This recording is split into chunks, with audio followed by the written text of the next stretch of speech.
face aux défis majeurs de son réseau routier, la Namibie doit mobiliser 460 millions de dollars pour financer la réhabilitation et l'entretien de ses infrastructures. Ces fonds proviennent majoritairement des taxes sur les carburants qui représentent 63% du total requis pour l'entretien et la remise en état des routes.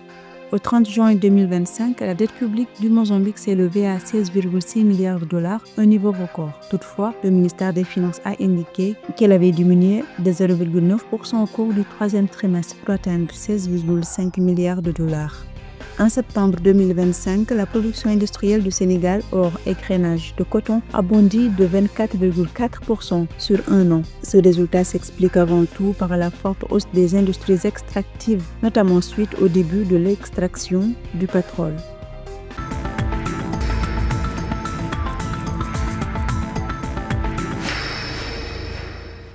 Bien que la Namibie possède l'un des meilleurs réseaux routiers d'Afrique, le pays fait face à un défi de taille. De nombreuses régions isolées restent difficiles d'accès en raison d'un mauvais état et du manque d'entretien de leurs routes. Selon les révélations faites lors de la consultation des parties prenantes du plan d'affaires de l'administration du fonds routier RFA pour 2026-2027 à 2030-2031, la somme colossale de 8,5 milliards de dollars namibiens, soit 460 millions de dollars, est nécessaire pour la réhabilitation de l'ensemble du réseau routier de la Namibie.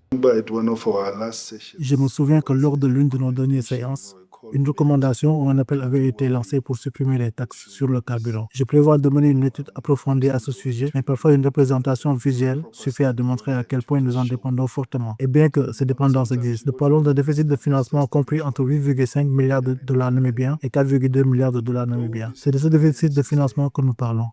Les parties prenantes, soulignant qu'un retard dans l'entretien et la réhabilitation des routes serait plus coûteux, insistent sur la nécessité d'accroître les financements et la mobilisation des ressources. Elles ont exploré des solutions de financement dont une augmentation des fonds publics, des taxes routières, des péages et une construction routière résiliente face au changement climatique. Les recettes annuelles du fonds routier RFA jugées insuffisantes, un peu plus de 4 milliards de dollars namibiens, dont 63% provenant des taxes sur les carburants, ne couvrent pas l'entretien et la réhabilitation des routes. Nous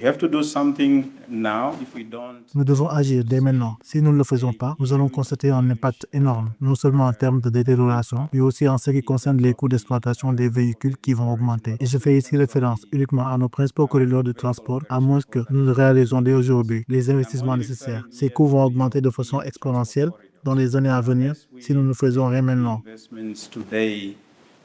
Le plan d'affaires recommande une stratégie de financement double, appel d'offres concurrentiel et intervention gouvernementale ciblée pour combler le déficit critique de financement du secteur routier namibien. L'objectif est de mobiliser les capitaux nécessaires pour la modernisation, l'innovation et la pérennité du secteur sur les 3 à 5 prochaines années.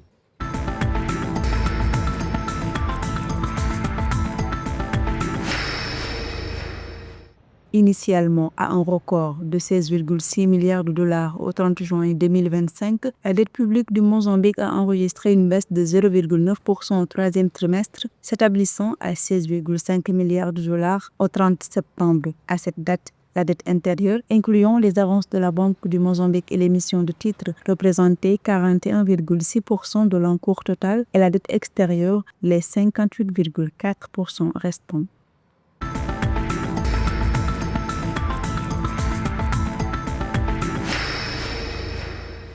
Tirée par les industries extractives, notamment grâce au démarrage de l'extraction de pétrole au Sénégal, la production industrielle hors égrenage de coton a augmenté de 24,4% en septembre 2025 par rapport à l'année précédente selon l'ANSD. La production d'électricité, de gaz et d'eau, les industries manufacturières, les industries environnementales ont également soutenu cette croissance. Sur les 9 premiers mois de l'année 2025, la production industrielle affiche une croissance cumulée de 26,1%, également tirée par les hydrocarbures.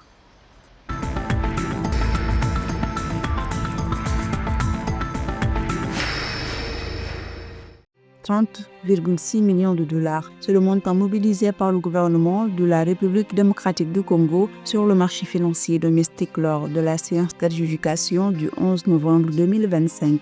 Ce montant ne représente que 34% du volume initial proposé, soit 90 millions de dollars, traduisant une nette baisse de la demande par rapport à la précédente opération du 4 novembre où 156,1 millions de dollars avaient été levés, dépassant largement l'objectif de 80 millions de dollars.